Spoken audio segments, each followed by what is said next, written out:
I said, walk peacefully and patriotically, many different things. In fact, I brought a list of things. I don't want to bore the audience, but we can go sentence after sentence after sentence of things I said and things I put out. I offered them 10,000 soldiers. I said, it could be 10, it could be more, but I offered them specifically 10,000 soldiers. If they would have taken 500 soldiers, you wouldn't have had the problem. Why did it take you 3 hours to tell them to go home? I don't believe it did. Oh, let me pull it out. I have to pull it out. I didn't have a script. I don't need scripts like a certain person that's in there right now. The video, it came out much better, but I want to move on. Why did they change the law then, saying that you can't do it? They didn't change the law. They strengthened the law because they were worried about presidents exploiting. Meaning you could do it. Thank you. That's not what it means. Thank you. They strengthen the influence you have over your voters. It's very clear that you are very influential over them. You have a lot of impact. I've been to many of your rallies and seen it up close, which raised a lot of questions about the influence that we saw that you had on them on January 6th and your supporters when they attacked the Capitol. Do you have any regrets about your actions on January 6th? Well, January 6th was, again, we go back to it, but January 6th had to do with the fact that hundreds of thousands of people, and you don't see the pictures very often. A lot of the people here probably were there. January 6th, it was the largest crowd I've ever spoken to. That was prior to the walk down to the Capitol building. I don't think, and I've spoken to hundreds of thousands of people. I've never spoken to a crowd as large as this. And that was because they thought the election was rigged. And they were there proud. They were there with love in their heart. That was an unbelievable, and it was a beautiful day. And what I was asked to do, I wasn't involved in it very much. I was asked to come in. Would I make a speech? I made a speech. I said, walk peacefully and patriotically, many different things. In fact, I brought a list of things. I don't want to bore the audience, but we can go sentence after sentence after sentence of things I said and things I put out. One of the big problems was that Nancy Pelosi, Crazy Nancy as I affectionately call her, Crazy Nancy Pelosi and the mayor of Washington were in charge, as you know, of security. And they did not do their job. They're not in charge of the National Guard. You're in charge of the National Guard. Well, I offered them National Guard. I said, we'll give you soldiers, we'll give you National Guard, we'll give you whatever you want. And they turned me down. And in fact, she turned me down. She turned me down in writing. They turned me down. But your acting defense secretary, Chris Miller, at the time, he says you never gave a formal order to deploy the National Guard. But when it came to that day... Just the opposite. Chris Miller wrote a book, and he's a fantastic guy, and he was ready to go. They turned him down. If you look, the mayor of Washington, D.C., lovely lady, she said, we don't want it. We don't like the look. Nancy Pelosi said, we don't like the look. If they would have had I offered them 10,000 soldiers. I said, it could be 10, it could be more, but I offered them specifically 10,000 soldiers. If they would have taken 500 soldiers, you wouldn't have had the problem.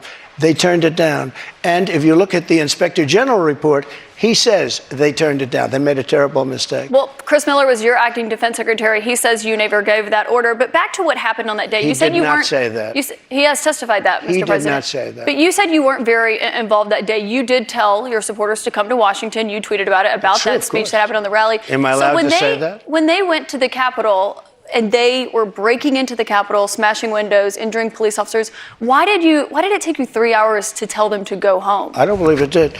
Oh, let me pull it out. I have to pull it out.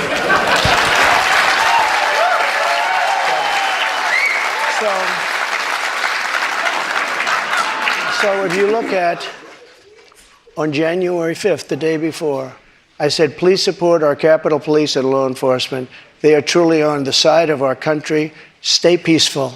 Stay peaceful. This was the day before, and this was in the form of Twitter. Now I use Truth Social. I think it's far superior, okay? I hope everybody's on Truth. If you look, January 6th, this is before 2:30. I am asking for everyone at the U.S. Capitol to remain peaceful. This is right after, as it was happening. But what happened is they took it down. I don't know why. I think they took it down because it was so good. They didn't like it being up there. I am asking, and we didn't know until I got it back, because now I have 90 million people waiting for me to go back, but I'm on Truth and I'm staying on Truth. Listen, I am asking for everyone at the U.S. Capitol to remain peaceful. No violation. We want no violation. We want no violence. Remember, we are the party of law and order. Respect the law and our great men and women in blue. Thank you. That was at 2:30. That was very early. Mr. President, I looked at the same timeline that you did.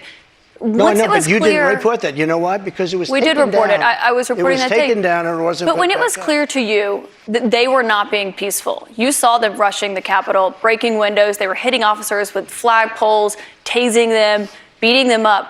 When it was clear they weren't being peaceful, why did you wait 3 hours to tell them to leave the Capitol? They listened to you like no one else. You know that. They do. I agree with that. But So why didn't you tell them to go home sooner? Nancy Pelosi and the mayor are in charge. I assume they were able to do their job. They weren't. But And it Pelosi's kicked not in charge of Capitol And if you remember, security. I made a video right outside the Oval Office in the Rose Garden. And I'm very proud of that video. I didn't have a script. I don't need scripts like a certain person that's in But there what time, right now. the video, it came out much later after they had already attacked the Capitol. It was a great video. And it was a beautiful video. And it said, I mean, I don't want to read it all, but you have to go home now. We have to have peace. We have to have law and order. We have to respect our great people of law and order. We love the people of law and order. We can't play into the hands of these other people. We have to have peace. Please go home. Now, I said that. referring You know to what the law they and did? order there, They took Mr. that President. down. And you know, to this day, it hasn't been put up. And the reason is it's so good and so conclusive that all of this nonsense and all of the tens of millions of dollars that have been spent are just wiped away with this one. And they've never put it back up. They had another one that they did the same But that thing. video that you referenced there, it wasn't posted until 4:17 p.m. No, I'll tell they you, breached it the was- Capitol at 2 p.m. That video was Mr. President. posted, 4:17 yeah, p.m. before, actually a little bit before that. Right, so But- that's my excuse question. Because me. in that 3 hours, over Excuse 140 me, it was officers posted were after the injured. first one I just read, though, and that was at 2 o'clock. But I think the reason the timeline is so critical here, because going back to your influence, in Here's that another 3 one I hours, posted. over 140 officers were injured that day. And a person named Ashley Babbitt was killed. Yes. You know what? She was killed, and she shouldn't have been killed. And that thug that killed her, there was no reason to shoot her. At blank range, cold blank range, they shot her. And she was a good person. She was a patriot. One There was person no who was reason there- to. There was no reason. And he went on television to brag about the fact that he killed her. The officer was not bragging about the fact that he Oh, killed he her. was But bragging. one person who was at the He was Capitol that bragging. day, as you know, was your vice president, Mike Pence, who says that you endangered his life on that day. I don't Do think you he was in feel- any danger. Mr. President, do you feel that you owe him an apology? No, because he did something wrong. He should have put the votes back to the state legislatures, and I think we would have had a different outcome. I really do. But he doesn't have the authority to do that, as you know. What? The vice president does not have the authority to reject those, Are you ready? Let's those have election this one out results. just now, because it's interesting. Let's keep it interesting, right?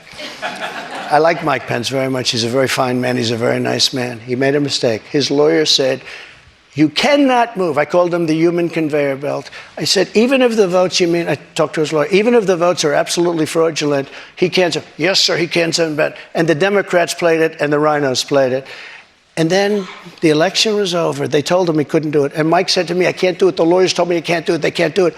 But the lawyers were wrong, because right after the election, they all met, the rhinos and the Democrats, and they worked out a plan to make sure that future vice presidents don't do what I said you could do. That's not what happened. You're referring to the Electoral Count Act. That's I've exactly read that. There is no authority. No, legal excuse experts, me. including Republican legal experts, say that he does not have that authority, Mr. President. Caitlin, But I want to why move did on. they change the law then, saying that you can't do it? They didn't change the law. They strengthened the law because they were worried about Oh, they presidents strengthened it, exploiting. meaning you could do it.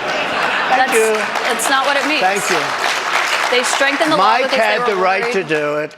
They convinced him he didn't, and it was a horrible thing for our country. If you would have sent those votes back to Georgia, Pennsylvania, and other states, Wisconsin, which if you look at Wisconsin, they virtually admitted now that the election was rigged. If They you have would have not sent admitted those that, Mr. votes back to President. many of those states, they would not come back in the affirmative. And remember what I said, and you just said it pretty much, you admitted what I said was right. I They did said not. he didn't have the right to do it. And he did have the right to do it, and that's why they changed the law, taking that right away. I should note that your campaign paid for a recount that happened in Wisconsin. It actually had more votes for President Biden by the end of it. But I want to move on to Wayne Byer. He's a retired attorney from By the North way, Conway. so who many is- illegal votes were cast in Wisconsin, and if you look in Milwaukee, Wisconsin, they had so many illegal votes, they didn't even know what to do with them. You're absolutely wrong Mr. about President, that. there weren't any fraudulent votes in Wisconsin. I do want to get to the audience, though. We have questions for you from the audience. Wayne Byer is a retired attorney from North Conway. He has previously served in Republican administrations. He volunteered for the Republican Party in the 2022 midterms. He voted for you in 2020. What's your question for the president, Wayne? Thank you for coming, Mr. President. Thank you, Wayne. My question to you is, will you pardon the January 6 rioters who were convicted of federal offenses? I am inclined to pardon many of them. I can't say for every single one because a couple of them probably they got out of control. But, you know, when you look at Antifa, what they've done to Portland, and if you look at Antifa, look at what they've done to Minneapolis and so many other places. Look at what they did to Seattle and BLM. Many people were killed. These people, I'm not trying to justify anything. But you have two standards of justice in this country, and what they've done, and I love that question, because what they've done to so many people is nothing. And then what they've done to these people, they've persecuted these people. And yeah, my answer is I am most likely, if I get in, I will most likely, I would say it will be a large portion of them. You know, they did and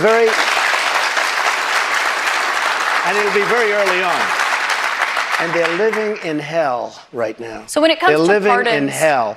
And they're policemen, and they're firemen, and they're soldiers, and they're carpenters and electricians, and they're great people. Many of them are just great people. Mr. President, one of the people who was convicted was a former policeman, but he was convicted of attacking a police officer, I should note. But when you said you are considering pardoning a large portion of those charged with crimes on January 6th, does that include the 4 Proud Boys members who were charged and convicted of seditious conspiracy? I don't know. I'd have to look at their case, but I will say in Washington, D.C., you cannot get a fair trial. You cannot. Just like in New York City, you can't get a fair trial either.